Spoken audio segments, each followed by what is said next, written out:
fuck you turn this thing on? Oh, fuck, it's pretty bright. Yeah, so I just started skating.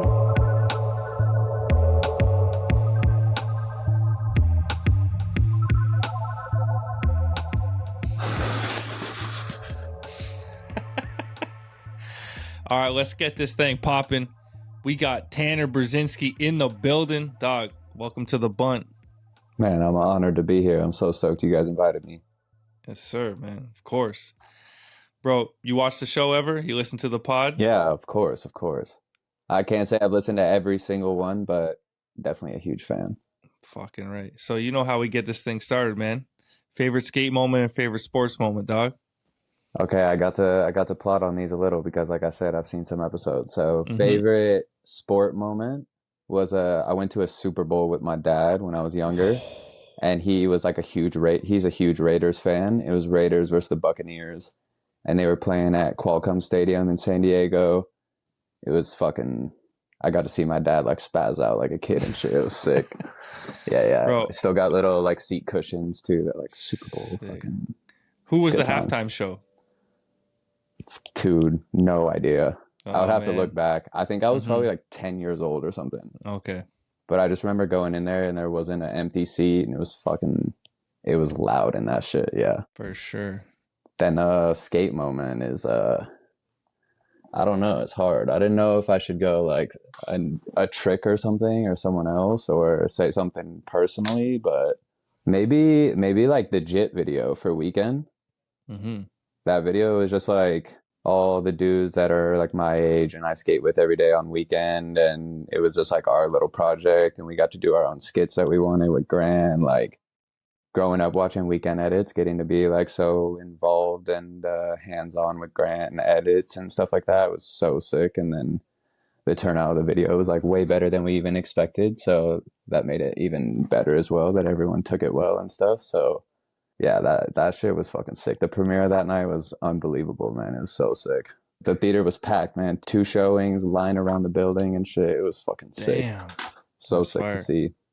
That was like the unveiling of like a whole new wave of the team, eh?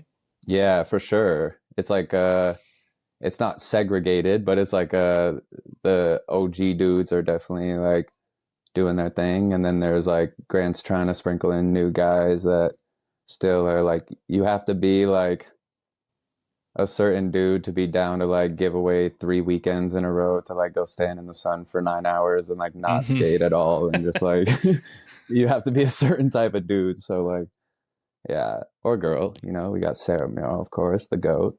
But yeah, that was the shit. Tanner, take us back to the beginning, bro. Where'd you grow up and how'd you get into skating? I grew up mainly in Carlsbad, which is in like North County, San Diego. For the majority of my life, I was there. Like, and then when my parents split up, they moved around like surrounding cities around that and stuff. But I've always just like been in that zone. Yeah, I got into skating because my brother is a skater as well. So there's always been a skateboard around in the house and stuff. So just trying to keep up with him and do whatever he's doing, I'm trying to do it as well, and got into it through that. Have you ever ollied Carlsbad Gap? Fuck no. Fuck no. Come on, dog. That's a disgrace, man. On You time. go to that school? Yeah. I didn't graduate from there because I had to do some independent study my senior year to catch up on classes and shit. But I went there my first 3 years of high school. But I was not, like, even to this day, I'm not trying to huck the biggest gap. But at that time, especially, Yeah.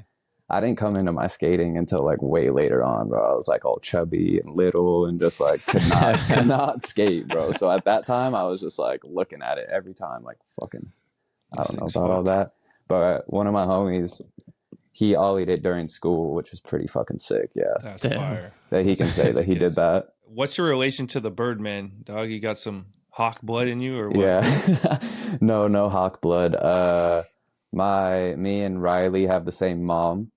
So my mom is Tony's first wife, and they had Riley together. And then obviously, yeah, they split up, and my mom married my dad and had me and my little sister. But yeah, we just grew up, like, he just grew up as my brother my whole life. So through that, you know, if he's going to do something with his dad. When we were younger, we are just like inseparable brothers, you know, just normal, Sick. like wherever he's going, I'm going type of thing. But also his dad was traveling, like Tony was traveling so much at the time, like obviously still to this day, but so he would be like with my mom most of the time, you know. And then when he would go to Tony's, I'd go sometimes, or I would just stay. It was like whatever we wanted to do, everything was super chill. Sick, bro. You ever get some jujitsu with him now? You into that Fuck shit? no, he would fuck me up, bro. He would fuck You me serious, up. eh? Yeah, dude, he's gnarly, and he's so buff now too. He's like all intimidating and shit. He's got all this. He's like got all the tattoos, and now he's buff too. So it's like, oh fucking hell. And he knows how to like put you in a rear naked choke in like half a second. Yeah. You like blink your eyes and you're on the ground. Tapping. Did Riley ever ollie Carlsbad? Dude, he had to have.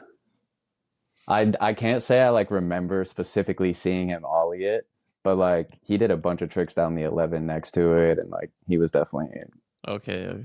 He's definitely probably always ollied been it. insane. Yeah, he's had to have ollied it. Yeah, he's had to have. Was there any perks having Tony as like the Bruh, just in your life from tell us a bit about that. Like you get the video games in advance, like shit like that. Yeah, like pretty much. You definitely like get like I played like every game like hella early, you know, like demo samples and stuff like that, and like one map versions like of the game and shit like that, and like super early on, like all the cheat codes and secret characters and all that shit.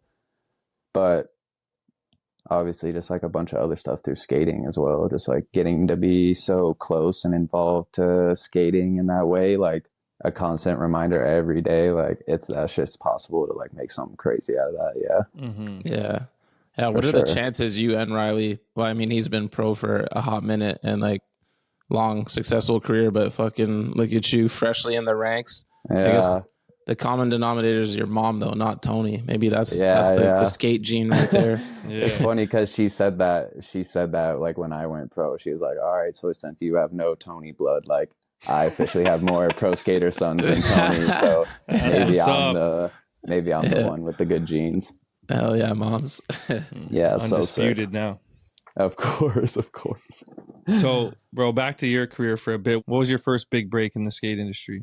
For sure, getting on Weekend, 100%. Because I was like, my first sponsor that I was like, this is what being sponsored like feels like. You know what I mean? Like he's hitting me up to go skate. Oh, we're going on this trip. Can you make it? Blah, blah, just stuff like that, you know, like involving me and like not leaning so much on me to do everything and then see if I like pull through, but like reaching out to help and shit, you know? So that, and like getting on Weekend led me to every sponsor I have now is because of Grant and getting on Weekend and all that shit. Like I had no sponsors or nothing before. Or I was like on Vans Flow, but the program was crazy at the time, just like, you know, whatever. But getting on Nike, I got on Venture, Spitfire, Carhartt, everything just because of like riding for Weekend and through Grant stuff. So I owe so much to him, man. He's so sick. Bro, what a fucking epic lineup of sponsors, man. It's like a dream list. G. It's unbelievable. Yeah. I have to get that shit.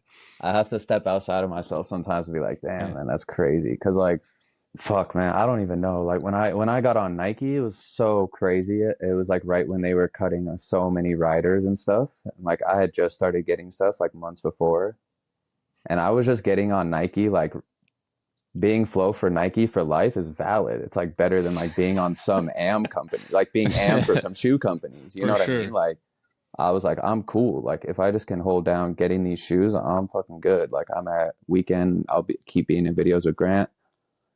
But then when I actually got on, I was like, bro, what the fuck? That is unfucking believable. You know, that actually fucking worked out. And then yeah, Carhartt was like the same. Like I've been a fan of Carhartt. I've been buying whip stuff off the internet for like fucking 9-10 years now, and tried to get on for like 3-4 years, like trying to get on, like, but they just like didn't do anything with America. Like they are just a Euro-based company and all that. So then when that one worked out as well, it was just like, all right, that's crazy. Like I actually have these sponsors that I've always wanted, which is a insane feeling for sure. That's fucking sick. Hey, better late than never. Exactly, man. Exactly. Stuff like that has made me realize that everything worked out better, that it was later and stuff. Because I don't think I'd have been able to handle that shit for real if it happened back then. Bro. I was like, I think I got brought into it right at the time I was supposed to. You grew up skating with a pretty epic squad, Rowan, Davey. Have any stories of those young legends growing up together, man? Fuck yeah, so many. They're fucking endless, man. Like, I'll just say this because me and Riley were just talking about this in Detroit. We were telling Tony about it. Like, there are these things called we'll call them like Rowan facts, where like he'll just say like the most random thing that leads into no conversation or anything at all. It's like almost hard to respond to. He just like we were just telling Tony, like, he'll just say something like, "Oh yeah, I went to that grocery store with my grandma one time." You're like, all right, like everything is just like, all right, like that was a Rowan fact for you. Those ones are good. Those are classic. And Davey, man, fuck. A lot of my Davey stories are fucking crazy, man. He's just funny as fuck and been through a lot of shit and made it through, and so proud of him and everything he's doing and shit. But a funny one, like I'll never forget, like growing up, like the skate park we would skate at, like you had to wear a helmet or like you get a ticket, type of shit. But it's next door to the police station on their way in. So like if they just want to like pick a couple tickets off real quick on their way home, like back to the department, they can just stop at the park and catch a couple kids with no helmets, So, some kids would like throw their board, sit down on the ledge, like try to hide your board, like as if you were just like chilling in the park for no reason, or something. But one time the cop was pulling up and everyone would yell, bro. Everyone hooked up everyone there. Like if you're looking down the street and you see the cop coming in, they yell 5-0, 5-0. And then everyone just, the park would go silent, bro, in seconds. Nobody's doing shit, bro, because no one wore helmets except for little kids and shit, So like, dude, the park would go fucking silent in seconds, and the cop would just so slowly just drive by. You'd see him like looking out the window at everyone. But this one time he actually stopped, and that's when it's like, oh fuck, he's about to get out, and like, who's he gonna pick, type of thing. And I'm just sitting on the ledge. He doesn't even get out of the car, right? He just sits there for like 2-3 minutes and then leaves. I look around. I'm like, where the fuck is Davey, bro? Like, what the hell? Like, I call him. I'm like, bro, where you at? He's like, I'm on Fair Day, which like, bro, there's this huge mountain that goes down through this trash like dump business and then down another canyon to this road, Fair Day. And he booked it down the fucking mountain, bro. As soon as the cop stopped, he was like not fucking with it at all. Booked it so far. I wish I could show you guys like a map or something of like how crazy it is that he ran. And it was in like a matter of minutes, bro. And he's like, you gotta come back, you gotta come pick me up, bro, you gotta come pick me up. It takes you like 5-6 minutes to drive because you have to go like around the canyon and shit. But bro, he was out of there so fucking fast. He's like, well, I'm gonna just sit there and get a ticket. Like, I'm gonna sit there and wait to find out if I get a ticket. Like, fuck that, I'm leaving. Like, I'm not gonna find out. I was like, damn, fair enough, man. True. He's out. When we met, I can't remember. I think 2018. Yeah, it would have been around that time. Dude, that's crazy. That's already 6 years. Time's flying. But I think it's 2 years ago. My mind always just like 2020. It stopped. Exactly. It stopped at 2020. You had a slightly different squad. You're skating a bunch with Nora, Nicole, and your friend Griffin. Oceanside days. How was that little era for you at the time? It was kind of like you were talking about, I think you were Van's flow and kind of trying to figure out the board situation, but tell us a little bit about that dope squad and the Oceanside days. For sure. I kicked it with them for a little while just because like the homies that I was with in San Diego weren't really like trying to skate and film that much. It was just like one of those times where everyone was just like kind of chilling or whatever. And I think Nora was maybe filming a part at the time, maybe finishing like a welcome part or something. So she was just filming all the time. And I was skating with this kid Griffin because I met him through the skate park that I would skate down there. It's called Prince Park. It's like actually pretty much just bowls, like not really any street obstacles. And I just met him through skating there. And then we would skate with Nora a bunch and just go to spots. And then Yeah, you pulled up one day and we skated a random ass ditch in San Diego that I've been going to for so fucking long. But when people from out of town come, they like that kind of shit. It's like a good spot for it. So I've always still ended up going there like way longer than I'd like to. But I think I hit a front 5-0 on that. Definitely not a ditch skater. Yeah. You know what I'm hell saying? Yeah, you did. I remember. That was hesh for me. You had to put on in front of Nora, like, so her you could hang with the dogs and shit. Oh no! Threw a little hand up there, like. Yeah, steez it out. There was a flat bar there. Skated the front board or something. That flat bar is fucked though. That flat bar is dog shit. Yeah, it's like so bad. Yeah, random the stuff that's spot. in that ditch. It's just like failed. That ditch has like DIY obstacles that are just like attempts at like the obstacle. Like maybe this will work, and it just is so bad. Well, I'm not a ditch skater or much of a transition skater, so that was a hell of a drive for me to pull up to that. But it was still fun.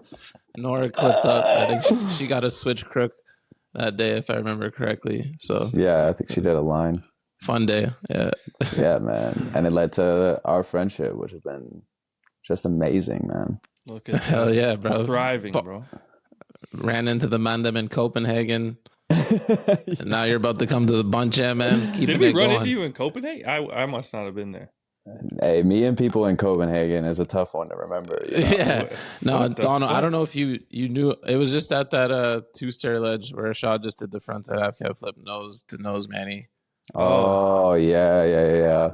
A brief little one. Like you were with the squad, we were with the squad, but yeah. No. Man. Shot the shit for a bit. Skipped me, dog. Shaw did like 35 tricks that day. He's fucking crazy. Dude, yeah. Seeing his behind the scenes on, any of his rough cuts are like insane, but I think, was it Mason's Sodi trip or something? When he put out the edit and it was like every clip. Yeah. And he filmed like 10 minutes of footage on one trip. Yeah, and then in the edit, you only see a bit, but like all that footage probably just would have never seen the light of day. He's a different level of productive, man. Yeah, envious. Man, he is a different breed, bro. Eventually, you made the move to LA. What was behind that decision, and how's it been?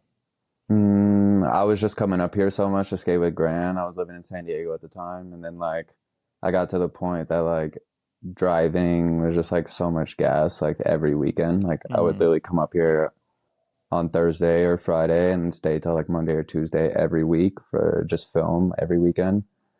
So then I started taking this bus. I found this bus that goes from Oceanside to LA for like $5.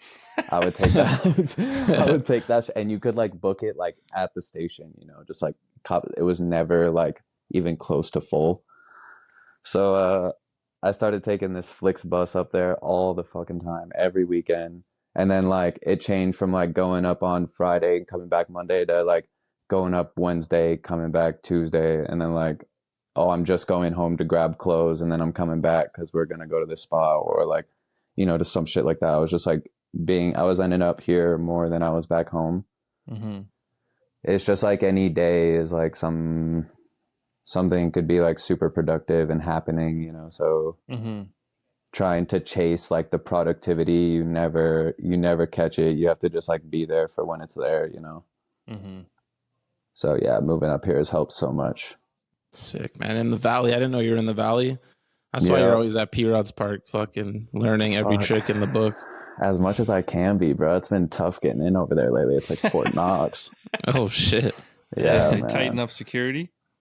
It's just like I just don't know like that many people over there. Like I hit up a couple homies I know, like Trey and stuff, but I just don't really.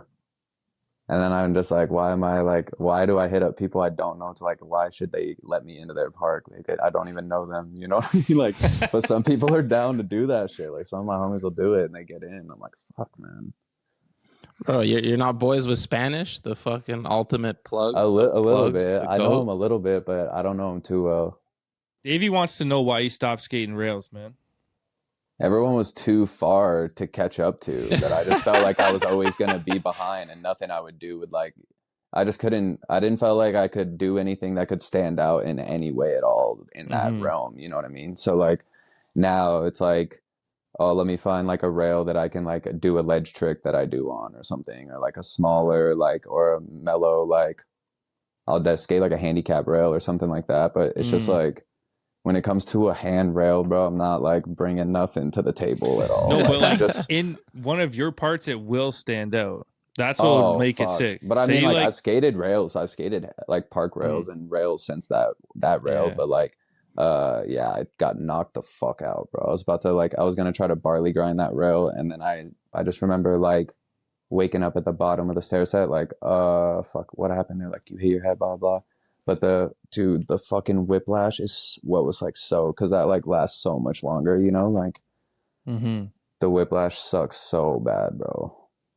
But yeah, like I wouldn't say like I don't skate rails because of that, because I have since then, but you know, it obviously doesn't help. It doesn't help.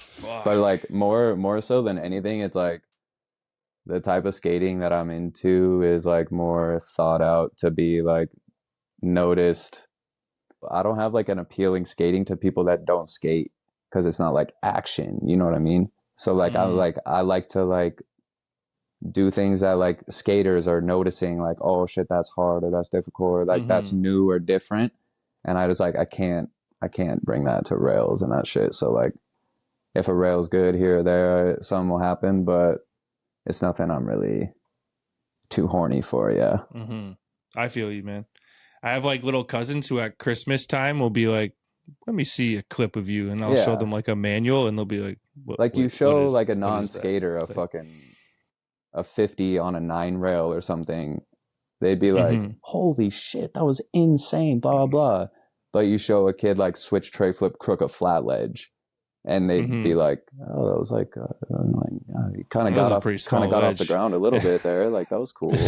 But the reaction's not like, whoa shit, you know, like. Yeah, I feel you. Yeah, skater more so than a fucking stunt skater.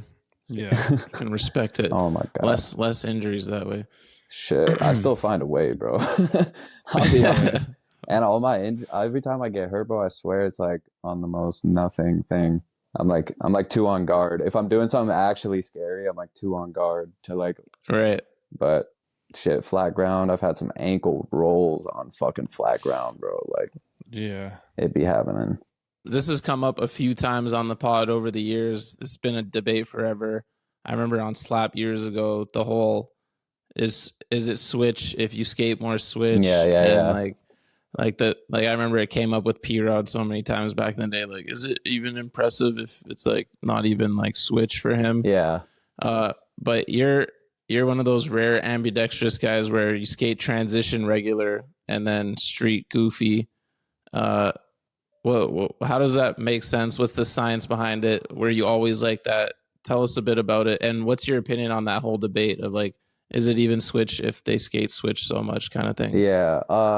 So I've always skated like that. It's hard to even like explain really, like in some ways, because like if I'm goofy in a bowl, I look exactly like someone that like is skating switch in a bowl, you know? But then when I like get out of the bowl and I go to kickflip, it's like some switch happens in my brain or something. What the and fuck?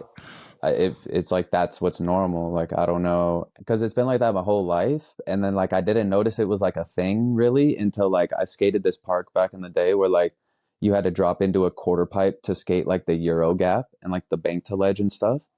And I was like standing at the top of the quarter pipe and I was like about to drop in, and I was like, wait, what am I gonna fucking do when I get I can't ollie up that.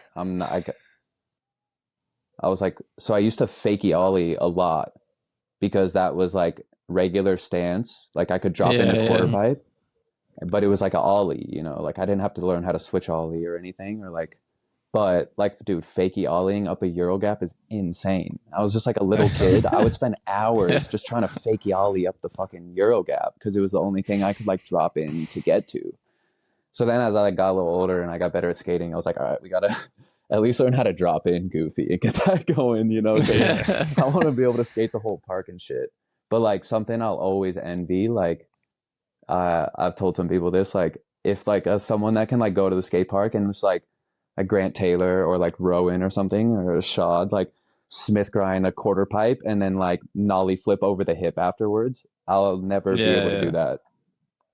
Wow. I'll never have the luxury of like doing a transition trick and then doing a street trick right after in the skate park. I skate like pretty separately. Like I'll skate the bowl, I'll skate around and do that, and then be like, oh, I'm gonna skate like street stuff now. And then I'm pretty like, you know what I mean? Like goofy dominant. I think the craziest part about that is that you can't skate transition goofy. Yeah, it's like smaller quarter pipes and stuff for like a mini ramp. I can like 50-50 and stuff and like frontside grind, like do a back disaster and a front disaster. Actually, you know what's funny is like front disasters, I can do so much better goofy because I can do a normal ollie. When I do a regular disaster, I literally have to turn my shoulders and think about doing like a switch 180. Like I have to think about it, or else my pop my pop is so bad. Like it's literally like trying to switch pop off a quarter pipe just to do a front disaster. So I only back disaster because I can scoop. I learned how to just like scoop it around instead of having to do an actual pop, you know? Yeah. Wow. Do you and Skate Goat ever like go to like group therapy sessions about this? Yeah, like Confessions of a Mutant. Yeah. The X-Men of skating. No, we never linked up to talk about it, but I met him like a long time ago. I mean, I see him here and there every once in a while, but I initially met him a while ago, like when I was getting Baker boards at the time. I was skating their park and he was getting Death Wish boards at the time. And now that I think about it, maybe they were putting together like a little X-Men squad over there, huh? Trying to maybe getting all the mutants together. Combine you both. Now that I think about it, you know, there was this other kid there with 4 eyes, and I was gonna so Jay Thorpe, who's the team manager over there, he brought Leandre out. He's like, hey, Leandre, Tanner, like I feel like you guys should meet, like talk about some shit, because you guys, you know, skate the way you skate. Yeah, blah blah blah. And yeah, we were just like, oh, I was just asking him questions like, oh, do you rather like, but you know, what's crazy is like he does his 3 flips, like he can only really 3 flip the stance that he skates transition. Yeah, I noticed that. So like it's like he's doing switch tray lips, but they're so like he's like even more like fluid between them than I am. I feel like, you know what I mean? Like he can do a 3 flip fakie on a quarter pipe, and it's like super normal. But I can't do flip tricks on quarter pipes. It's like switch. I'll do them super low or like little baby ones or something, you know? It's just so weird. Yeah, I've come across quite a bit of people that are like that though, honestly. And kids like hit me up on Instagram, or I meet people that are like, oh yeah, look at this kid. Like I know him. He skates like that type of shit. So the mutants are out there, man. The X-Men are they're gonna fucking living amongst us, and we don't even know, man. Yeah. How'd you meet Grant and get hooked up with the Weekend Squad, man? What's the origin story there? So yeah, when I was on the Vans Flow program over there, Johnny Layton was doing it, and I was in LA. He hit me up like, oh, there's this Vans event. There's like a mini ramp. You down to go skate it? We can pay you some money, blah, blah, blah. So I went there, and then Johan was there, and I seen Christian Henry, and Christian Henry was riding for Weekend at the time. And I didn't have a board sponsor or anything, and I think Christian might have said something to him, and then he was like, oh, he asked me for my footage, blah, blah, blah, and then gave it to Grant. And then, I went up and met Grant at the warehouse and started coming up skating every weekend and meeting all the dudes on the team and stuff, and everyone was so awesome and so cool. And Alexis was on the team as well at the time. She was great, and yeah, everything worked out, man. Did they throw you straight into the skits, or were you nervous the first time you had to start acting? I was like, obviously like, oh, this is gonna, you know, it's part of it, because I was following Weekend the whole time, and I was like knowing of what they're doing and shit, you know. But I didn't know how I was gonna be, like if he was gonna be like, oh, you're shit at this, like it's bad, like or if he was like, oh, you're good, or it's cool. But I don't know if you can be bad. He's good at just like making everything work out, and whatever, like even if you're like, I feel like even if you're like a little uncomfortable or weird, he'll like find a way to like make that your character in the skit or something, so that it just like is so natural, you know. He uses it to his advantage. Yeah, exactly. Does Grant make call sheets, and does everyone have like call times, and it's like so official shit like that? Since when I first got on, it was super like whatever, you know, kind of like more whatever happened, he might have a friend helping with filming, and he would use a different camera and stuff, but it was a lot of just like Grant doing it. But maybe since, I feel like maybe Bottleneck Sewage or something, or like some skits before Bottleneck Sewage, he started hiring like filmers and like more of a production crew, like a mic guy and audio and lighting and stuff like that. And so when he started hiring the production crew, then it's like a schedule, you know, like, because we're on their time as well. He only has these guys to help X amount of time, and they run on this type of schedule, like lunch break and all that shit, like table out, lunch, eating, and then like right back to scene. But what's like fucked is like sometimes, bro, you're filming like a 3-second scene in a skit, but he has the day planned out that your shot's like at 9 p.m. or something. And then you're just like there all day, like maybe catching like, hey, I need someone in the background here. But you're really just like sitting there all fucking day, bro. And then you shoot your scene at the end, and you're out of there at like 11 p.m. And you're like, what just happened to the day, man? Holy shit. But then you see it and you're like, fuck, that's why that shit was like that. Yeah. That comes with the territory on weekend, man. Fuck, yeah, it really does. I work like on set, so I know all about that. But it was funny. Last summer, me and Dono were in a Dime commercial. Had little cameos. So it was funny seeing Dono get like a call time and a call sheet. And even like I didn't know the budgets they were on, man. We pulled up to that shit, and I felt like I showed up to work. Like there's fucking it was pro craft truck, fucking everything, like, locations. People that I work with normally were there. Like just the full 9 makeup. The whole shit is sick. With the production crew and stuff, it feels a little more like you're actually in a movie. It's only a matter of time till y'all drop a fucking full length movie. Eh? Yeah, maybe we'll drop a video and it just ends up having no skating in it at all. That'd be sick. Just all skits, yeah. Yeah, fuck. So, bro, we need a Grant story for the people, man. When we had him on, his interview was fucking insane.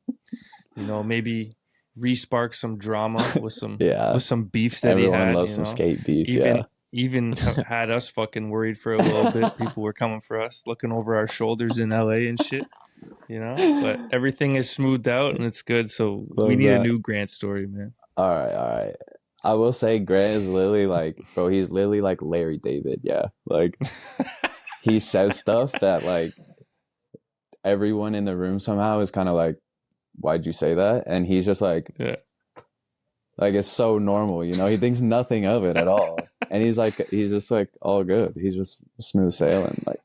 But yeah, it's funny when I can literally see someone like misunderstand him, and they get like all like. I literally laugh so many times when it happens, but that's a good comparison, though, man. A classic Grant story that I've told a bunch of people though. That is like the first moment that I was like witnessing live, like all the things that I've seen in Weekend Tashes and stuff. Like when we were filming for Death Dance still, the first like HD full length that they did, or the first like full length, you know? And we were at this spot, and it had parking on the sidewalk, and he parked his van like in the middle of 2 parking meter spots, you know? And this lady pulls up behind us. He's standing next to his van filming, and the back truck is open, all the skateboards and everything in there. And he's filming us skate. I'm sitting across the street watching, and the lady's like, what the fuck? Like, she's immediately pissed, like, what the fuck? Move your fucking van. Like, why the fuck are you parking 2 spots? And Grant just like so casually just like looks out of his camera, looks at her. He's like, ma'am, that's not even my van. And she's like, what the fuck? What do you mean? You're filming skateboarders. There's skateboarders in the van. He's like, lady, do you know how many skateboarders there are in LA? Like, that's not my van. I can't move that van. I'm sorry. She's like, fuck you. And just like drives off. And he just like looks over his shoulder, just like gets in the van, like moves into the single spot and then gets back out. He's like, you're good. I'm like, bro, you're fucking hell, man. Yeah. But just his mind, like so fast, like anyone else would just be like, oh shit, let me move. But his mind's like, that's not even my van. Like, that'll get me out of this. And he just goes that'll solve this situation. Yeah, it's not even my van. So like, how can I fix that? That's awesome, man. Oh wait, another one I tell a bunch of people actually that's really funny is we were skating downtown one night, and they had all the streets, like certain streets blocked off because they do this like night run in LA where it's like a marathon thing at night, and everyone's just like running through the downtown. And he pulled up to this like cop and asked the cop like how to get to the highway since all the roads were blocked off. And then after he explained how to get to the highway, he started asking the cop to explain him how to merge onto a highway because he had never done it before. And he was kind of nervous about it. And the cop literally starts explaining to him how to fucking merge onto a freeway. And he's like, all right, so here's my thing though. Like, do I go faster than them and try to like make it a race and like see who wins? Or do I like go super duper slow and like try to find my spot and like just wait? He's like, no, just go the same speed as them. Like, just go the same speed. He's like, man, something I just really want to like try to race them though. What is that? Like, why do I want to do that? And he's like, sir, do not do that. Just go the normal speed. He's like, all right. And his dumbass literally starts like turns out and starts like veering in the lane. And then at that point, everyone was like, all right, Grant, like you're going to get us fucking pulled over now. Like, and the cop didn't do nothing, bro. He just drove right off. Everything always works out, bro. God. Somehow. Nut job. Yeah. The best kind though. Certified, man. Certified. So, I mean, we touched on it a bit, how it took you a little longer, but you've been so good at skating for so long. What do you think it was that had you had such a late like start and now you're pro, but what do you think was the delay in you like starting to get hooked up properly? I just think that like my skating like didn't really come into form until a little later. And I think back like maybe it was because like I was just like skating, like I grew up skating with like my brother and his friends and stuff, and they're just like skating big ass rails and stuff. And then I would go a weekend end up not skating because they're just like, we're just going to stair sets and rails, and like I'm just like, I'm not gonna skate this. Like, so then I realized like, oh, I'm just not skating now. So like I had to like kind of start skating on my own or like find some friends and stuff. And then that was like, I had already known Davey a bit, but like that was when we started like really skating a bunch and filming and stuff.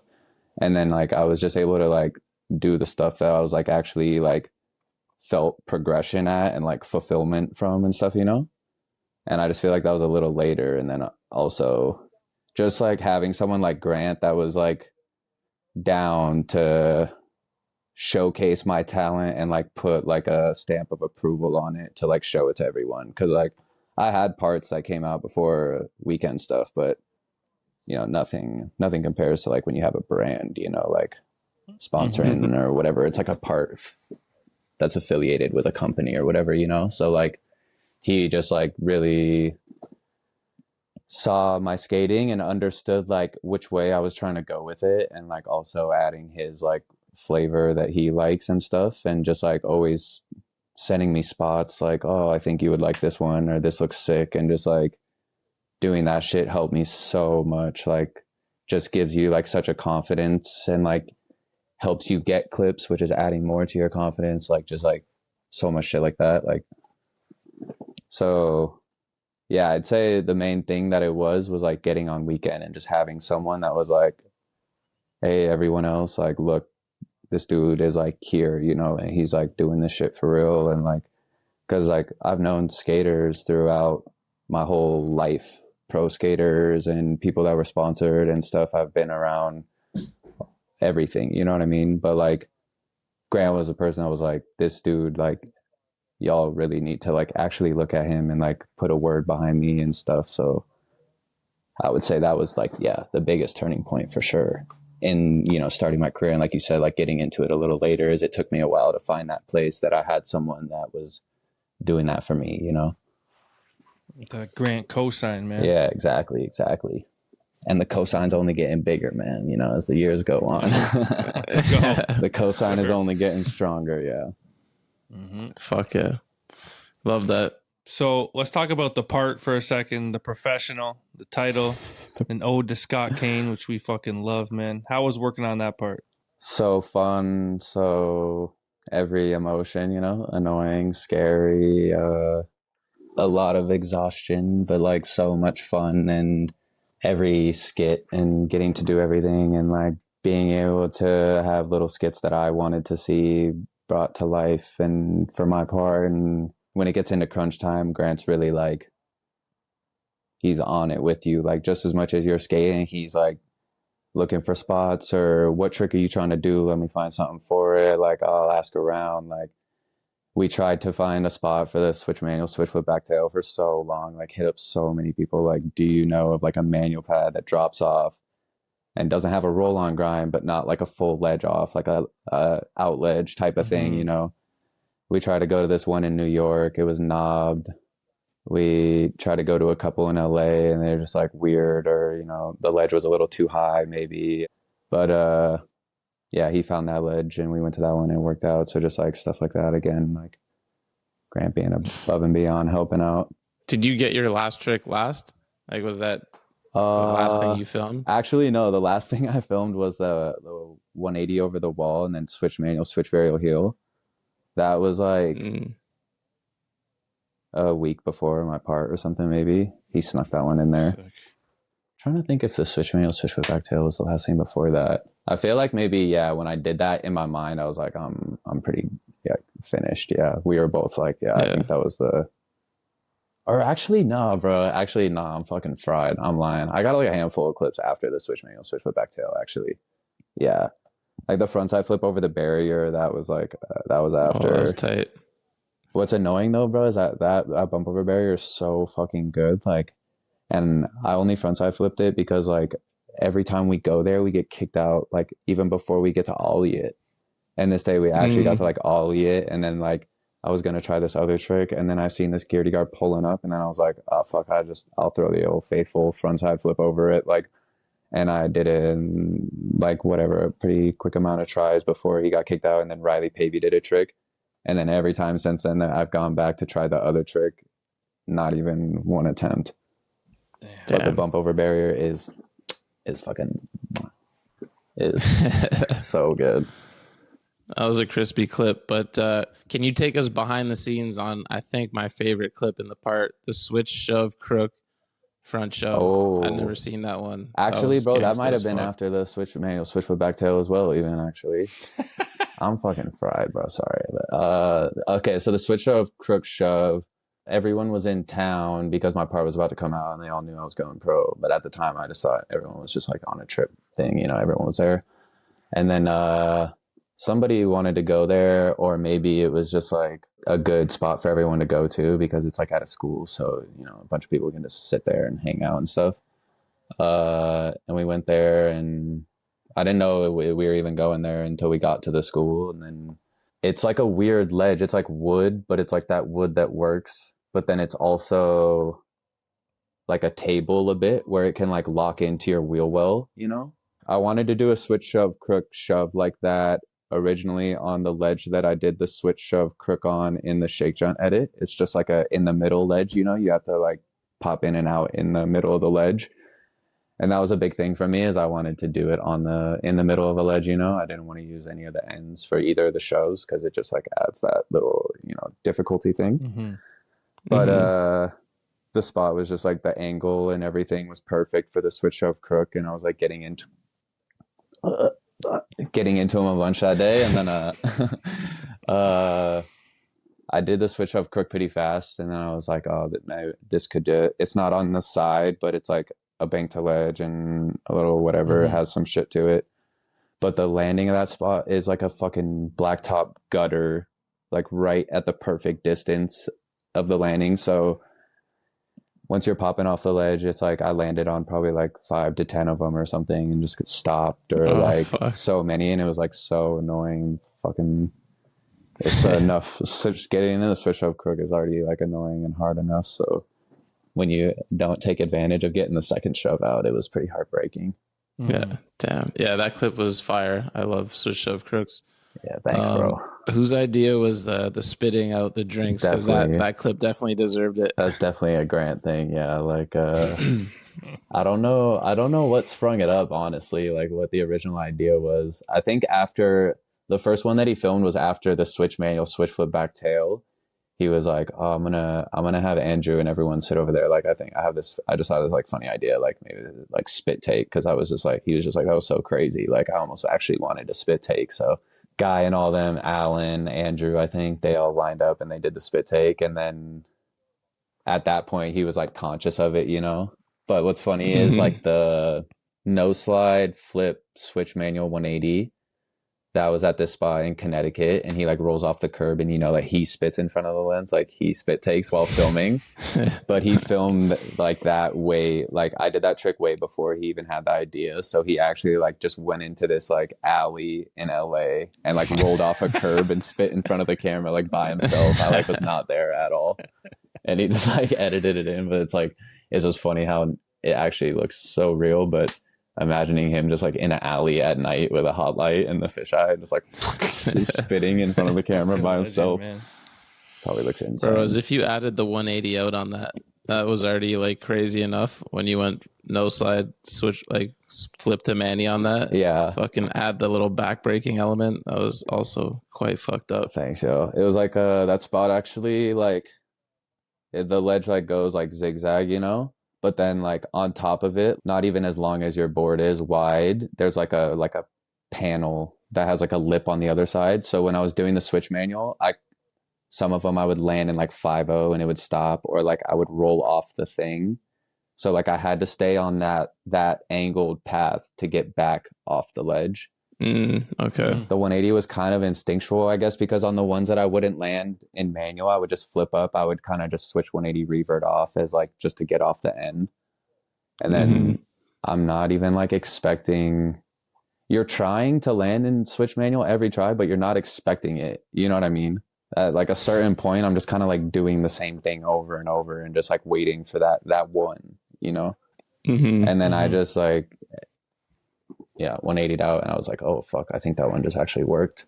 We had to do some frame by framing to double check, but we made the clear. Hell yeah. Can you take us behind the scenes on the Daniel Sturt photo mission? Oh man.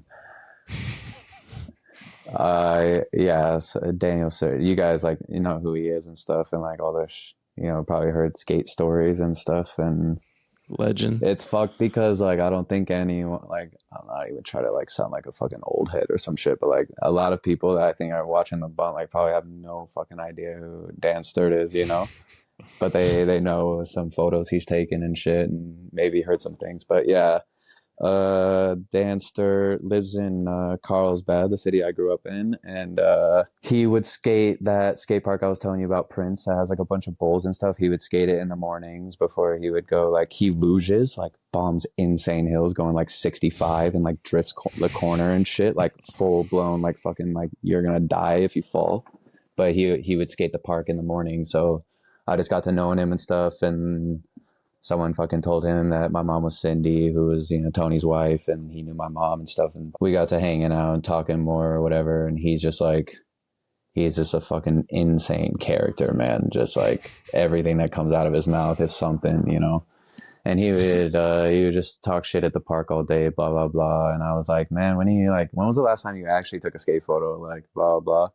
And I think he had said it was Chris Gregson, actually. I think if I remember correctly, so Chris Gregson hears this, he'd probably be fucking stoked as fuck to hear this. He said it was Chris Gregson at a pool or something, I forget exactly. But I was like, man, I'm going to be the next one then. All right? I want to be the last one.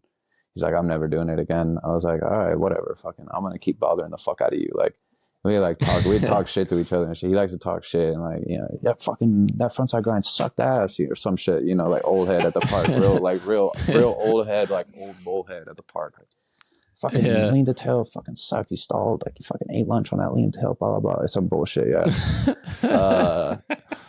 So I just bother him all the time, like, all right, man, bring your fucking camera tomorrow. Like, I'll see you. I want to shoot the photo. Like, I'm not bringing it, blah, blah, fucking. And then, one day he came up to me, he's like, you actually want to shoot the photo? And I was like, yeah. I was like, what do you want me to do? He's like, he wanted me to back disaster this, like the deep end of the bowl there. It's probably like, I don't know, 10, 11 feet or something. But he just like, that was like one of his favorite tricks that I personally did in the park, like he's like, I want to shoot that. And I was like, all right, cool, let's do it. He's like, all right, be here tomorrow, 7 a.m. He said, if I'm sitting here at 7:01 and you're not in the parking lot, I'm going to leave. He said, so if you get here at 7:02 and there's no one in the parking lot, know that I was already here and I left. And that was it. I was like, all right, fair enough.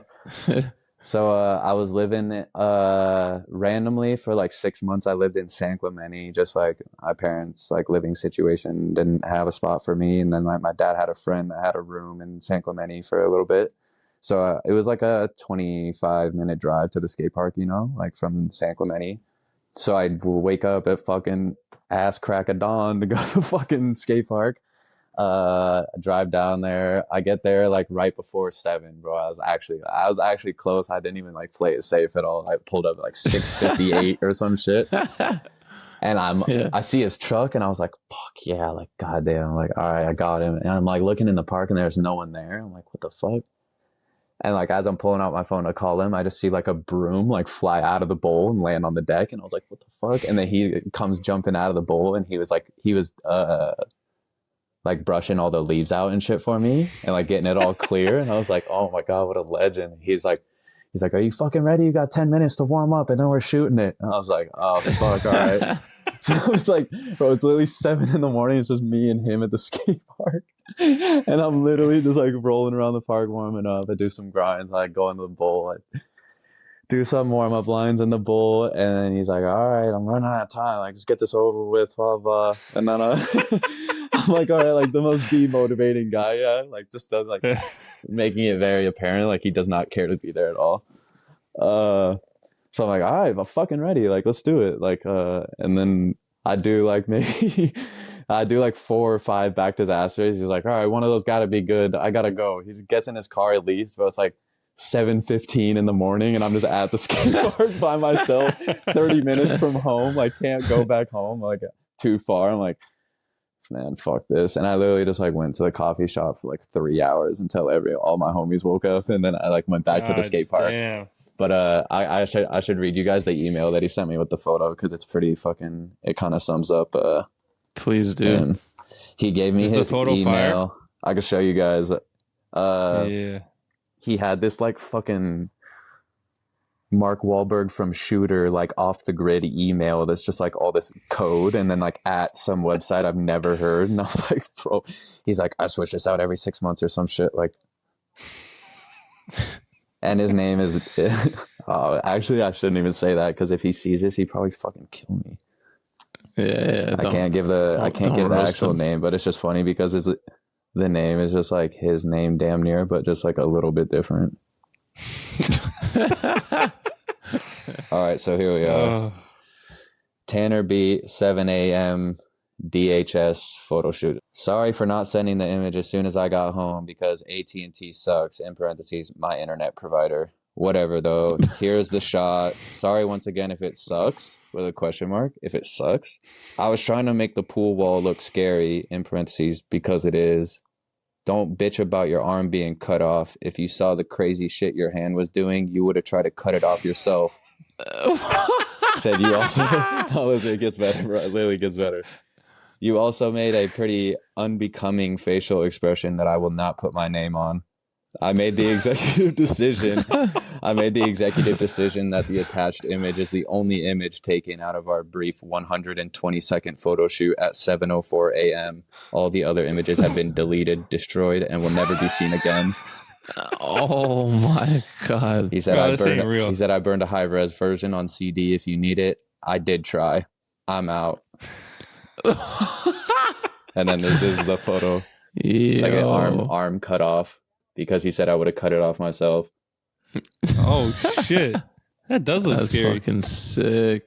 I wish that I was like sponsored and stuff at the time, so I could have got like a Dan Sturt photo ran or something. Mm-hmm. I tried. Man, we're loving the old head energy lately. Or not to call Kalis an old head, but just the OGs that came before us. We spent the day with them in Detroit last weekend, and it was just like story time with Kalis. It was so epic, and just like the older you get, the less fucks you give, man. It sounds like he's exactly like that to like even a higher degree. No, wait, actually, can I tell you guys if it's not like too much time for you guys, like an off the record story? Yeah, for sure. This one is fucked, bro. This one is fucked. He told me one day he was in the car with Lance Mountain. We'll be right back. Oh wow, man. What a legend. Dan Sturt, man. Crazy ass. All right, yo. So you used to have a job where you would drive around the Bay Area to ping satellites for a cell phone company. Is that true? It was in the Northwest actually.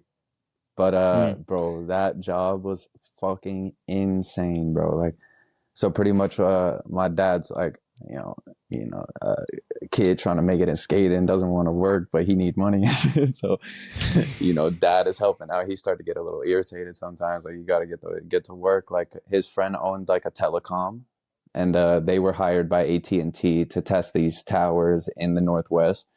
So he hit my dad like, hey, send Tanner up here. It's just 4 months. He works, and then he's good pay, like good money, and then he'd be back home. Or he said 3 months. He said 3 months, right? And I was like, fuck. He's like, but you got to move like up to the Northwest, like, So my dad was like, he didn't ask. He's like, get the fuck up there, bro. He said, you got to go make that money. Like, I'm hurting right now. Like, I can't, you got to help me out. I'm like, all right. I was like, can I bring a friend? Like, at least so I can like drive up there and I'm like moving with someone kind of. And like, he didn't have a job neither at the time. So he could like, get some good money as well. He's like, yeah, you could bring your friend. So we go up there, bro. We literally drive my car all the way up to Oregon. It's like 19 hours of driving total, some shit like that. And we actually went to Seattle first. We went to Seattle, Washington. He had a friend that lived there, and we were sleeping. Us two were sleeping in his living room of his 1-bedroom apartment. This job is Monday through Friday, 12 hours a day, 11 a.m. to 11 p.m. or 11 p.m. to 11 a.m., depending on what shift you get that week. And then you get into this car. They rent 2 cars. One is for you and your other person to like commute to get to the work car. And the work car, you have to rig up yourself through watching these YouTube videos. A fucking data tester with cell towers and run all these programs. It's like a briefcase with like a computer. It looks like a crazy it looks like setting like a nuke in Warzone or some shit, like in the back of your car. And you got to run all this data and this program. And pretty much what you do is they send you this list, like pages and pages and pages of coordinates, and each coordinate is a cell tower. Their job is to go test every single one on that list. So they just have all of these cars driving around 24 hours a day. So you go to each cell tower, and like on a map, you have a GPS laptop with a map, and it runs this program. You set a 1/4 mile perimeter around the cell tower, and then you have to cover every street in that thing while they're sending the signal to see how the frequency is and stuff like that, where it goes out, where blah, blah, blah. But there's like rules, like you can't drive over the same road twice because that interrupts the connection. You don't want to overlap too many times. So then it becomes this like puzzle game, like, and then like you got to like route out these things. And then he'll be like, bro, I kid you not, some of these drives, like just covering every street in a 1/4 mile thing would take 4.5 to 5 hours. And then he would run it for an hour and be like, do it again, but like this one specific road, like try to drive it the other direction.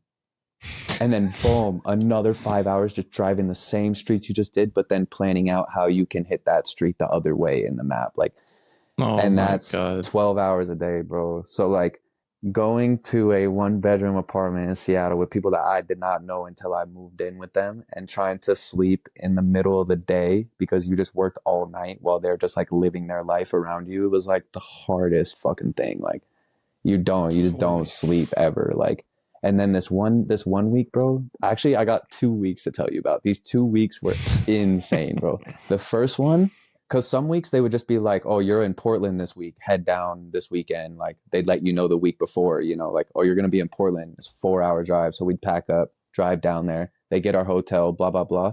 The first time they got our hotel, like North Portland, like by the airport. It's like the top of Oregon, like right when you get in there. And every cell tower that we were driving was in Lincoln City, which is like 3.5 hours away. And they told us that they don't pay for commute. So on top of a 12-hour shift, I had to drive 3.5, 4 hours both ways. Oh, Jesus. So that's 16 to 18 hours of the day I'm driving. That's not even awake. That's that I'm in the car. Fuck that. And then I get home even if I slept until the second I had to drive and the second I was done driving, I could have only got 6 hours of sleep that week a night. Jesus fuck, bro. It was insane. Bro. You'd have to get a new hotel, man.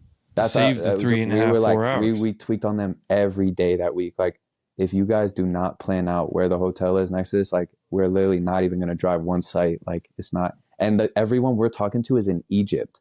Oh shit! They can't even do anything. Like, bro, just drive the fucking road. When me and the homie like started to get comfortable there, we started like not giving a fuck because they were pissing us off, and they talk to you mad rude because like in that industry, you start at all those dudes that are driving testing data are like crazy engineers from Yale, but to like get into that line, you have to start as a tester. And then, so like they get like they get shit talked on them and shit, and like you're like treated like the lowest level in the branch, you know. Some days, bro, I would just be like, "Hey, I'm gonna go have lunch," and he'd be like, "Oh, can you drive it one more time?" I'm like, "Nah, I'm having lunch," and then I just like hang up and like, bro, I would literally like go and like find the nicest restaurant around because I was making good money, bro, at the time. Like I was working 60 hours a week. They give you incentives or they reimburse you for gas every week. They give you per diem for food, so I was like making good money. I would just look up the nicest restaurant, bro, and just have like a 3-hour lunch, like by myself, just like vibing in a booth, and they'd be blowing me up, and I would just like call them back, be like, "Oh fuck, like I didn't get much sleep last night. I fell asleep." Like they literally can't. Like what the fuck are they? They're in Egypt. They need like, you what at are this they gonna point, do? yeah. Like what are they gonna do? And then this one day, I started doing it a lot, you know, like kind of doing it too much, like OD gassing it, kind of, and like he was like, "Well, you shouldn't be that far. Like the locations are only this many miles away. Like send me a video of where you are on the street." And I was like, "What?" I was like, "No, I'm just like on a freeway right now. I'm in traffic, but I drove out kind of deep to go to this Whole Foods to get some food." And I was like, "Oh, I'm just in traffic, like blah, blah, blah." And he was like, "No, I don't believe you. I'm on Google Maps right now, and I see that there's no traffic on the highway that you're on." I said, I don't give a fuck what that Google Maps said. I'm looking at the street right now and there's fucking traffic on it. I'm going 0 miles an hour. I was like, "You want a photo?" And I literally pulled off the freeway and I stopped and I took a photo of just like my speedometer, no background. It just says 0 and I sent him a photo of it. I was like, "See, bro, I'm not even fucking moving." He's like, "I don't know. Google Maps is saying no traffic. They're saying it's clear." I was like, "Bro, quit talking about Google Maps. Like, I'm a real human being. I'm telling you, there's no traffic." I was fucked. I was kind of fucked. And then the second week, though, this one is crazy. Like, they sent us, they were like, "Oh, this is your last week." We told it. We put in our 2 weeks. We were like fed up. It was like coming up on Christmas time. We had already spent Thanksgiving up there. Like, it was just like, we're over this, you know? So we put in our 2 weeks. They're like, "All right, for your last week, you guys got to go to Tacoma, maybe Washington. Tacoma. It's like east of Seattle, and it was 0 degrees there. And their deal was, we can give you this amount of money to find a place to stay, and you get your own hotel, or we'll get you a hotel and you don't get this like per diem for the week because we don't have the money to do both." And me and my homie were like, "All right, well, this is our last week. We're just going to do the one that gets more money, you know, and we'll just figure out a place to stay." And we get there and it's just like crazy snowstorm, like so fucked driving out there, can barely see through the windshield and like can't get a hotel room at the first few that we stopped at. And then we're just sitting in the car and we're just like, fuck it. Like, I have to drive 12 hours in this car. You have to drive 12 hours in this car. Like, we're in the fucking car. Like, we'll do it. Like, he drives 12 hours while I'm in shotgun with the laptop in my lap with the maps. And then he wakes me up. And then after 12 hours, we would just switch seats. And then he would go to sleep in the driver's seat. So that was Monday through Friday. Me and him did not leave the car for nothing but to go pee, bro. Holy fuck. It was God. 0 degrees outside, bro. It was 0 degrees outside. It was like insane. Every day, bro, we would just be like, "I can't believe this is like fucking our life right now. Like, I can't believe we're doing this right now." But like also like when it was snowing, like he woke me up one morning and he was like, "Bro," he's like, "you're not gonna believe what fucking happened last night." Like, because me and him were in this kind of open neighborhood and we were driving this tower, and me and him started like drifting in the corners in there on the snow and shit, and it was like pretty sad. It was like mad snow everywhere, bro. So we would kind of like fuck around and like do a little drift on a corner or something. He was like, "Bro, I can't believe you didn't wake up last night. Like, I gotta show you, but like I almost fucked up last night, bro. Like I almost fucked everything up. I was like, what do you mean? He's like, I almost crashed while I was drifting. He's like, I started sliding so far, bro. It's just kept going straight. Like it never caught. And he's like, wait till you see, bro. We pull up on this street. You just see like the tire marks like this. And then you just see him like go like this, and then it's like 40 feet, and then there's just this wall, like a wave of snow up against someone's fence of their house. Like he slid the car all the way up against the fence, but then it like fanned like a snow wall in between the car and the fence. Nothing happened to the car somehow, but just seeing the marks and then like the huge wall of snow after he told the story, and I was sleeping the whole time. So fucking funny, bro. That job, man. Yeah, that job was thankfully skateboarding worked out, man, because that sounded like hell. He hit me up after that to work this other job in Texas, and I was like, I still wasn't wasn't making money skating at the time or anything, so I was still like, considering little hustle money options here and there. And he was like, yeah. I was like, is it drive testing? He's like, no, it's maintenance. And I was like, maintenance? You mean like climbing? And he was like, yeah. And he wanted me to go climb the towers, which is like, bro, if you look up those motherfuckers that climb those towers, they're like 300 feet in the air, bro. And it's just like a ladder, and you like climb it up with like a thing, and you're all latched on, and you go up there and you like run data on this exact tower. And you're just like literally as high as an airplane, just like one guy. And I was like, bro, you got me fucked up. You must be out of your fucking mind. Like, why would I need to go do that with like no interest in this field whatsoever? Like, just fall off fixing a cell tower. Probably paid nice though. Yeah, probably good. Yeah, fuck that though. It's life, man. Life. Jesus Christ. Hey, getting that fucking skate money now, man. No looking back at that bullshit. No, hopefully never again. Yeah. But sometimes those real life moments make you more thankful when you do look back. You're like 100%. And all the bad ones are just even better when you look back on them. You get to be outside of them. Mentioned it before. Weekend, kind of spoiling it a little bit, but weekend squad coming up to the Bunt Jam. Let's go. Y'all are in the basketball tournament. What can we expect? Yes, sir. From Mr. Tanner on the ball court, man. What the fuck's that team looking like? A couple scrubs over there? Nah. Come on. You're gonna see from me. You're gonna see some mid range. I could get to the three, but it's not like I'm not the Curry. You know what I mean? You can catch me in the mid range, trying to get to the rim a little bit. You know what I mean? But the bummer is, bro, is we don't have Big Andrew coming. He was gonna be my Shaq in the key, bro. He got them big ass surfer shoulders and that big wrestler body, but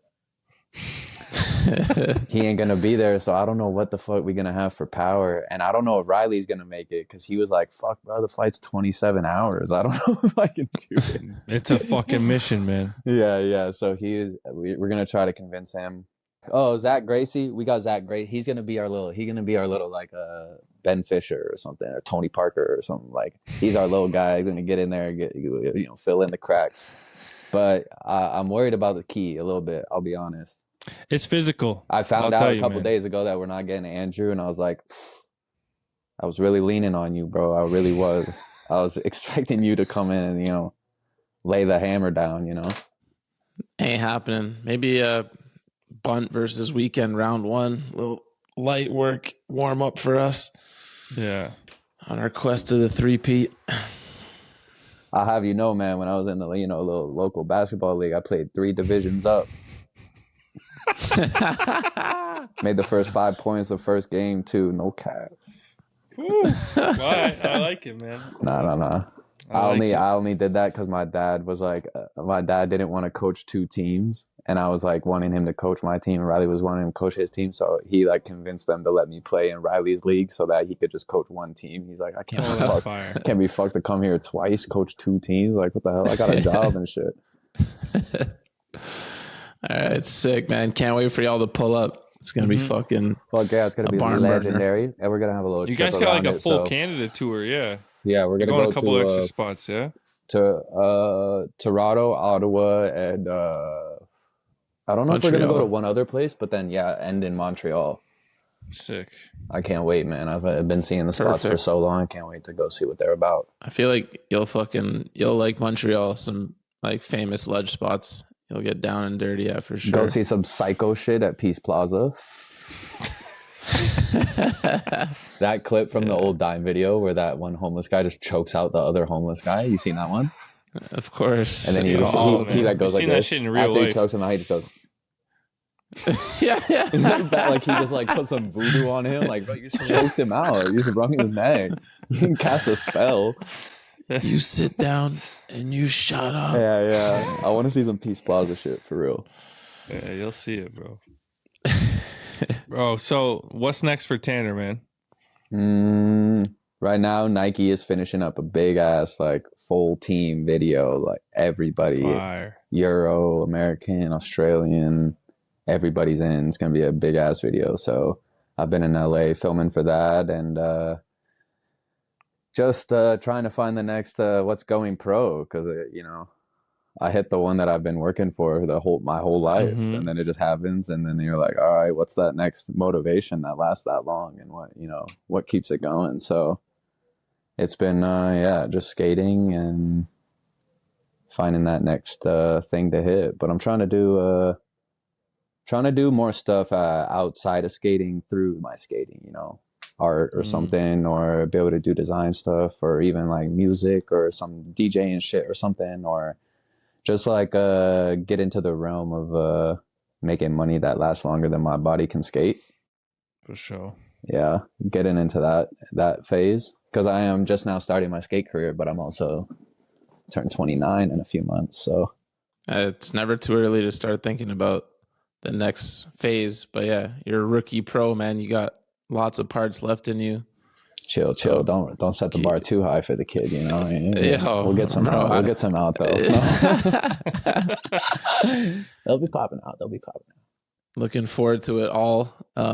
Congrats on the last little bit, man. It's been crazy seeing you from like basically sponsorless in 2018 to fucking where you're at now. Now, I actually want to say though, since we on here and shit for real, like when you like shouted me out on the episode and shit, that was like one of the other one of the other times that I was like, hey, that's what's up. Like one of these dudes like put their word with me. Like I fuck with that, man. Like similar to what I was saying about Grant, I was like, I met him just on some regular. I wasn't nobody. I didn't have no sponsors or nothing. Like you've always just like kept an eye out and kept in touch, and I fuck with you for that, for real, bro. So thank you. That was cool to hear. Yeah.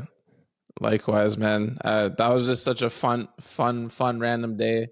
And I like to nice. give those flowers to the people that do that for me, bro, for real. So thank you. Well, that was one of those ones where we just hung out all day, and you were so nice. And I don't even think, like, I already was like, oh, I like this guy. And then you did a kickflip in front of me, and I was like, oh, fuck, you're actually amazing at skating too. Like, I was like, even if you weren't sick at skating, we just vibed. So yeah, I remember you was like, do another kickflip. I'm gonna bar that shit up. I was like, oh shit, all right. I think I like fucked up with you. I was like, god damn, classic. Nah, man, it's been sick to watch your fucking career blossom from that day, and proud. Keep doing your thing, G. Fuck yeah, man. It means the world, for real. Thank you so much. Hell yeah.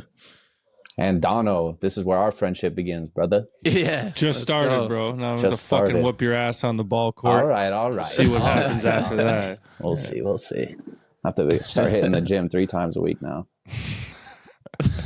Gotta bulk up. It's bulk season. Mm-hmm. Yes, sir. Feel the heat from here. It's rapid fire, baby. Yo. Let's make it pop. All right. The chatting begins. Favorite skater? I'm gonna do a current and then like one of my all times. But currently, like just a shot. Always a shot. Like I can't. It's inexplainable when I see him skate how good he is and how confident he is and everything. So a shot. But honestly, I'd say like my all time, like someone that I've always just like noticed and always been like, that was every trick they did was just like, oh, that was the trick I wanted to see type of thing. Kenny Anderson. He's like, why switchback Smith grind and shit. Nice and dipped. Favorite video? Nice and dipped. You like that? Favorite video? Just go my oldest video, The End or something. I don't even know. Can't go wrong with that one, man. The End. You know what's funny is like I'm like I said, I'm 28 years old, but like when everyone's like, "What's your first video?" and shit, like the actual first skate video I watched, I'm pretty sure it was Animal Chin that I remember watching. Damn. And that's just like so far off from like everyone around me's answer, pretty much. But like I remember being so little, going through a storage unit, and there was just like 11 copies in this box, like random as fuck. And my mom was just like going through shit, and I was like, "What is this?" Like, "Oh, it's a old video of Tony." And I watched it, and I was like, "It's like a movie." I just thought it was like actually a movie. I was like, "This is sick. It's like a skate movie." Like, hell yeah. It's a good one. Favorite video part? Oh, I love I forget what it was called. A shot had a part online. I don't know if it was the wear and tear one, but it's the one, or if it's his sabotage part. But he has that line at Love on the like anti-circle ledge, and he does the front 5-0 fakie, and as soon as he lands, he does fakie switchback tail. You remember that line? Yeah. That whole part is just like mad footage of him just like skating around in the way that like you would get to see it maybe in real person a little bit, where he's just like skating everything and just doing like 9 tricks on every spot, and just VX, and like a lot of it's at night, so you're just like, you're just like seeing tunnel vision the whole time, like but I remember when that part came out on YouTube, I watched that shit every day. But also another favorite, it's kind of like a part where like it could have went to for the video question, but the looks okay to me edit, the Bobby Warris and Yalte video that Ben Shadorn made. Washington? Yeah, in Washington. And they just like pretty much skate a bunch of plazas and stuff. But that video is so fucking sick. I definitely would watch that one a bunch every day. Favorite style? Maybe like prime Taylor Smith. Prime T-Spliff. Watching him skate was just like, never see the bolts. I didn't know if he even had hardware at the time. He could have not. Never saw it. Just fucking textbook skating. Which skater had the biggest influence on the way you skate? I would say as of recently, like in the last kind of just 10 years or whatever, I would say Tyler Surrey. Him and Gustav, I'm pretty nerded out on. Oof. Yeah. I'm pretty like the quick feet. I know them, so it feels weird, but like still I knew them through the skating before I knew them as well, so like I still have that like outsider perspective of them a little bit, in that sense. Those guys just fucking got it, man. They just fucking got it. Most talented skateboarder on planet Earth? I might have answered that one with the last one as well. Gustav is fucking him and Tyler as like one duo entity is just like fuck. It's so fucked, bro. Everything. I would love to see those guys. I think we saw Gustav briefly in bars once, but it'd be sick to just like spend a day with them and like just see how they warm up. And I don't know if you just saw the skit that me and Jordan did for the Lucy belt, the like Tenacious D kind of rip off skit. It's like pretty much like a belt of destiny pretty much thing that's just like traveled through the time of skateboarders. And like the initial example is like this Photoshop photo that I made of Gustav, and I like Photoshopped the belt onto him because to like make it as if like the belt was like giving him powers or something. But I just picked like a few legendary people that were like, oh yeah, they have the special belt. If there was a special belt, they would have had that shit. Hey, speaking of belts, man, Jordan, where's that box, bro? Fucking hell. Where's that box? The list goes on with the guy. He's hitting the point now that he can't run it all by himself. The company's blowing up, man. It's getting fucking massive, man. Yeah, it's unbelievable. Sick. So sick. That skit was fucking insane, man. Favorite trick? Sucker for a good kickflip. When I do a good kickflip, my life is at peace. Hardest trick for you? Oh my god, frontside heel flips.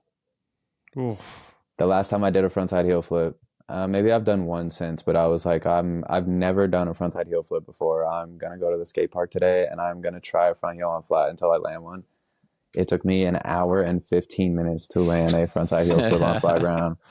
I did 2 that day, and then I was just like, it's still so fucking hard. I don't know what it is. Damn. Can't do it. I haven't had that trick for like 20 years or something. You just motivated me. It's going down. Get it back. Inspire me. I don't know if I'll get it back, but I just want to do one now. It's been years. Maybe I'll send you guys one. I'll try to, see if I can get it down to 45 minutes or something at the park. Let's do it. It's improvement. Yeah. Most illegal trick. That shit. Remember that shit for a while when people were like bean plant skidding into a backside boneless and then would like jump down some shit? They would like do like a 1 foot tail skid, and then like when the skid would stop, their leg would go through into a backside boneless, and they would like jump off their. People were like doing it down gaps, like onto rails, and I was like, all right, this is. I'm glad I missed that. I'm happy I don't even know. Maybe it was a San Diego thing. Maybe a San Diego thing. Favorite clip you've ever gotten? Ooh. I got this trick recently that I can't like spill, but like that. It was just like a trick that just like felt really good. But you guys see soon. See that soon. Right back to work, man. Oh, actually, bro, you know what? Yeah, a clip that like I'll maybe never forget getting, and like the feeling and rolling away from was like we went to the the OG like bump over barrier that's in Hunters Point by Double Rock. You know the one like Kalis, I think 3 flipped it, or he actually heel flip body varial. Yeah, that one. I did a switch shove rewind on it. Oh, sick. And I just like always wanted to do that trick, and like I didn't think I'd actually be able to do it like no reverting, and then I like had to spend like a bunch of time like learning this like the trick to it or whatever, and then also like that barrier, I would go there and try tricks all the time. Like I'd probably tried like 9 tricks before that or something. I could never land anything. My board would break, or it would just like it gets super windy down there. So then like at one point you're just like you can't even get enough speed to like get to the spot. Just some bullshit. And then like that day I tried that trick for like 3 hours or something, and I finally landed it, and I was rolling away. I was like, holy fuck, I landed the trick. And then I don't think I did a switch over rewind for like 5 years after that. That trick was just like, I'm good. That was so hard. What's the worst trend you've been a part of? Fuck, bro. Maybe like when you like had to buy girl pants to wear like skinny jeans. Like when I was a kid, I like having to ask your father to like take you to the girls section to like get pants. And like the face, like, what the fuck? Like why specifically like there's pants here? No, they gotta be tight like this, like them. Like I want to have the tight pants like that. All right, and then like all girl pants at the time, even if they were tight, like bell bottomed and shit. Like I'm literally going to school in like tight. Man. Yeah, like, I was trying to be tight. I was trying to look like Reynolds and Greco and shit, and like have tight pants, like be a rocker. What's the gnarliest trick you've ever witnessed? We went to like Danny Way's mega ramp. Like the one that he had at that Camp X that he filmed like the DC part on and stuff. Mm-hmm. And seeing the first person like fly over that when I got there, like how little I was like, and then I like went to the roll-in and looked at it, and it like goes into the ground, and then like comes out of it. I was like, this has to be the craziest fucking thing ever. Like, and the quarter pipe was so massive, like so big. It had this metal staircase on the back, like scaffolding stairs, but they were all like hog-tied together. And you're climbing like 30 feet back and forth, and it's like shaking the whole time. And you're like looking down. And then you get to the top, and you're just at the top of a 30-foot quarter pipe. It's like you have to like ass slide down, like hope you don't like catch on fire or like drop in. Like pick one. Yeah. Oh my fuck. What's the biggest bunt you've ever witnessed? We were talking about this yesterday. It's like a kind of like a group bunt, I guess, but this is like a good story as well. This is like peak like Shep Dogs era in San Diego. They were filming for a video, and we went up to LA to skate spots before the premiere. And our homie Jacob that filmed all the Shep Dogs videos and stuff, Jacob Nunez, he had like a big ass like old classic van that's like all the seats ripped out and stuff, and like just he could fit a bunch of people in there. Or there's like 5 seats and then a little opening in the middle. And we're skating this school, and he parks in the parking lot for the school. Long story short, we skate, come back, the gate's locked, and we're the only car in the parking lot. So we like skating around the school for like 15 minutes, like trying to find someone, 20 minutes, like everyone's gone in the school. We're like, what the fuck? This is where the bunt comes into play. I don't know if it was the homie Jacob or someone was like, we're going to drive, let's drive through the fucking fence. And Jacob was like immediately down. And I was so surprised. I remember being so surprised how down he was. He's like, we're about to fucking Jeremy Klein this shit in the end. Like, he's like, we're about to fucking do it. Like, we got this. He's like, Steven, like, get out and film. Like, we got to have this on footage, like driving through the fucking gates. Like, it's like a huge 12-foot fence chain link. And then there's like, they meet double door. And then there's like just one chain, one lock. And he's like, bruh, I'm barely going to have to fucking tap this thing. Like, we got this. Like, he backs up, we're filming. He maybe gets up to like, dude, he maybe gets up to like 9-10 miles an hour. Here we go. No, it's not going down. Guy just fucked up your van. The fence just doesn't go like this at all. It just goes and then shoots his car back. Oh, shit. The whole hood dents in, windshield breaks. Oh my The fence is bent like towards the ground, but still completely locked up. Apparently the gate opened one way towards us. So instead of it breaking open, it just bent the whole like foundation of the fence. Wow. And then it just rejected his car, and it's on footage and everything. Of course, after the janitor, whoever the fuck, just comes out and he's like, what the fuck? Blah, blah, blah. And we're like, bro, we looked everywhere for you. Like, what the fuck? Like, blah, blah. What the fuck you guys doing? Someone literally runs up, grabs this huge ring of keys, like off his belt, like literally out of his hand or something. Damn. Goes, opens the gate, is like trying to open it, but it's like broken towards the ground, so it's not really like moving. He finally gets it up, opens the doors, and then he just threw the keys on the ground in the parking lot, and we just drove out. And then like we stopped at this like park down the street because the hood was like dented in, and this fan underneath was just like hitting it over and over, and it sounded like something was broken as fuck in there. And we had to like hit the hood like back into form. And then we just had to stay in LA because the premiere was at night and like everyone wanted to go, and it was just like windshield broken, like. But the confidence of getting through was definitely a bunt for sure. The car. Wow. That's epic. Juvenile delinquents at their finest right there. Yeah, I almost said the name of the school, but then I was like, what's the, statute of limitations on the property damage, What's the last new trick you learned? Oh, actually, yeah, that trick I posted a couple days ago at Baker Boys, the fakie switchback tail 360. I'd never done that trick before.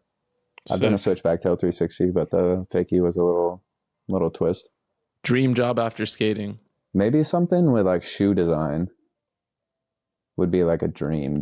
Like I actually I wanted to get into it a little bit some years back, like see what the intro was like and shit and what it would be like. And I was friends with I am friends with Alfonso Rawls, and he's like obviously been designing shoes for so long. And I was like, yo, what's up? Like, I'm trying to like figure out what's up with shoe design and like start fucking around with it a little bit. Anything you could like hook me up with? And he was like, yeah, come to my house tomorrow, like 11 o'clock, blah, blah. I went over there, bro. He gave me like a 4-hour crash course on fucking shoe design. Sick. Like such a fucking legend, bro. Like sat me down. I was taking notes and shit. He's drawing me up a shoe right in front of me. You start here.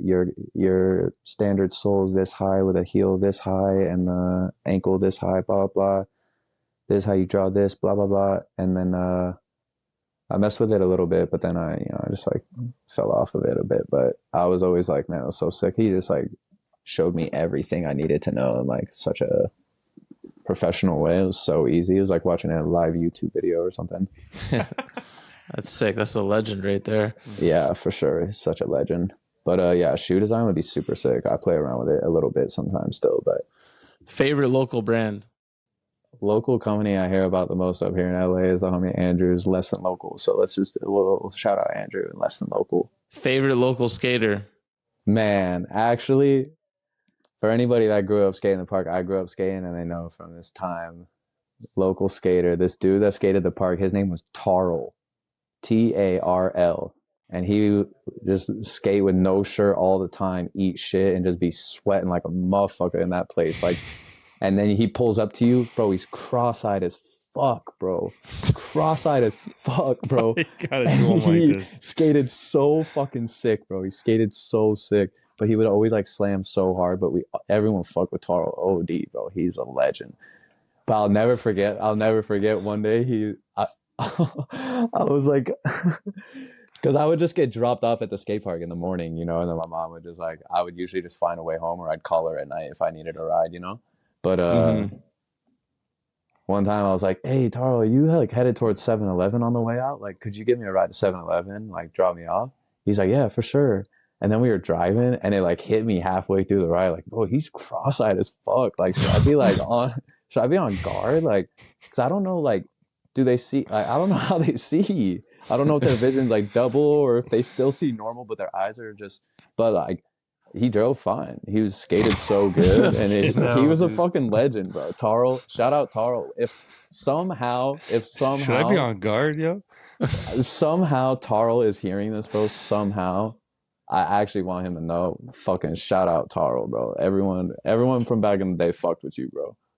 Hell yeah. What are you gonna do on guard in the passenger seat, anyways, bro? I don't know. Like, just brace for impact, or just like be ready. You're just along for the ride now. Yeah, once you're in and it's moving, it's just good, bro. Yeah, Taro, gotta just grab that one handle right there. Dude, I wish there was like an old skate park montage that had a clip of him or something, because y'all would have to show it. But he was the most OG underground like local homie. Taro. That's a good one. What's the one sponsor you regret riding for? I don't like necessarily believe in that shit, because like now at the point I'm like, everything did like I had to go do all that shit to get to the shit I'm at now, and like know the shit that I know now. But Vans was fucking pointless my time there. I'm sorry. I know that's your guys' plug. I know that's y'all's shit. Like, but that was that was a you know tough, what kind of spot you're putting us in, man? That was a Couldn't tough even let time us over fucking there, bro. It was a tough time. Brace for impact over here, bro. Those tough times over there, bro.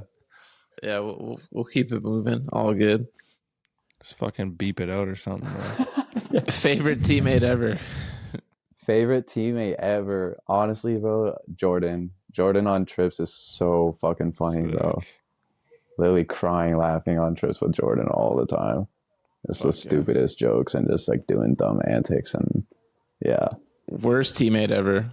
Honestly, going on trips with Nikolai is fuck. He just takes whatever amount of time he needs in the bathroom, and your morning has to revolve around his morning, and like, yeah. When you get back from the skate day, he's like barreling over people to be the first one in the shower, to like get the shower when it's valid, not after 6 dudes have showered in it. So nice. Nikolai might be bummed, but yeah, Nikolai, come on, man. We're all in this together. Worst company? Disorder. Oh! It's like, or like Karyuma. Yeah, Karyuma. Same vibe. Yeah. Same vibe? I don't know. Type. Worst trend? Trying to think of something from when I was younger. I don't really care that much no more, to be honest. Like, when I was younger, I feel like I was like more opinionated, like an old head. Literally. Maybe how high some of the high waters got. Yeah, fair. I dig that. Maybe I don't know. But see, like I don't know. I've probably worn shitty clothes before. I don't know. But yeah, fuck it. The high waters are too high. Clothes are always fair because everyone's made some mistakes, man. Like, of course. You have to. Nobody perfect, man. You have to. Worst style. Maybe like Jagger Eaton's like X up in front of his the like over the head X up is pretty hard sometimes. Shit. But it's funny because Grant X's up and he is always like, I'm an Xer, like I'm an Xer, like I used to, bro, when I was a kid, like when I said like I was more opinionated like an old head when I was younger, because like when I was a kid, bro, I would get flamed if I did that, bro. they would roast my shit. Damn, I was ugly as fuck, boy. Like, what the fuck?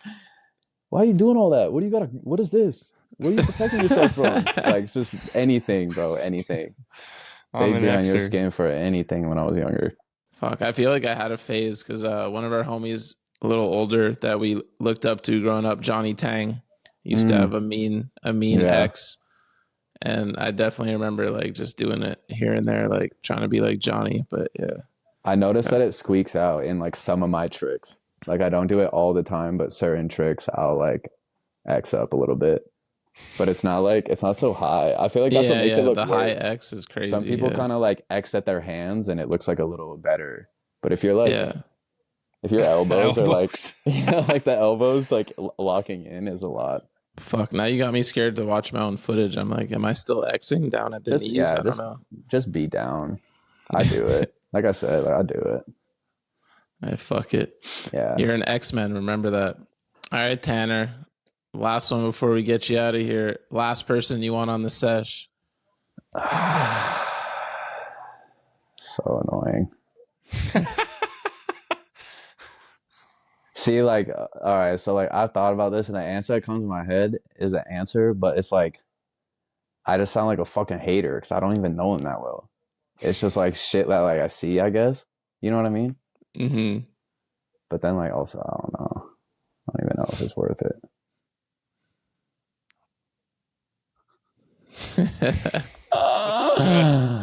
Oh my god.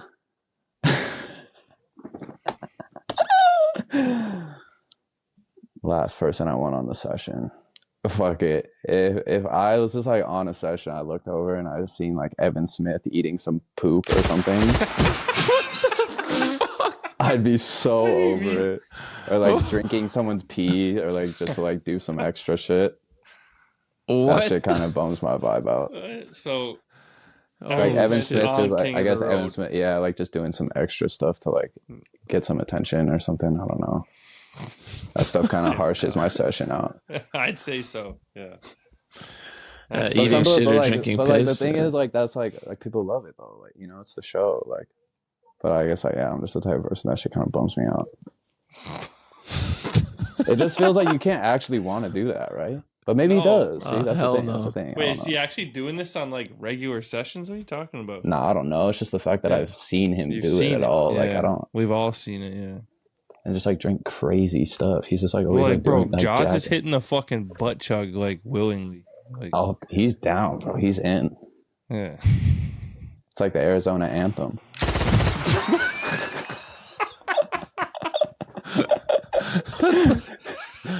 Imagine just the sound of a butt chug going down. Oh, Jesus Christ. Bro, they got to send you guys on a King of the Road, man. Weekend on King of the Road would be fucking sick. Just to get 0 points. We just like don't do any challenges, and Grant just like has to skate a bunch of cutty ass spots in all the cities. We get 0 points, but we like put out a video right after.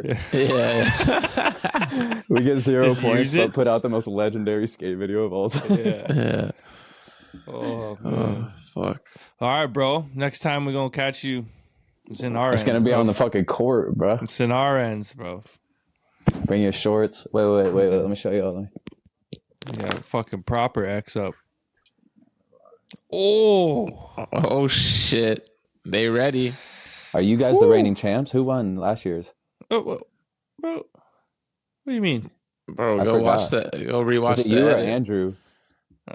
Oh, that's disrespect right there. Why are you doing that, man? At the end of the show. Why are you doing that? Wait, was it you or Real? Bro, this guy real? Cut the mics, bro.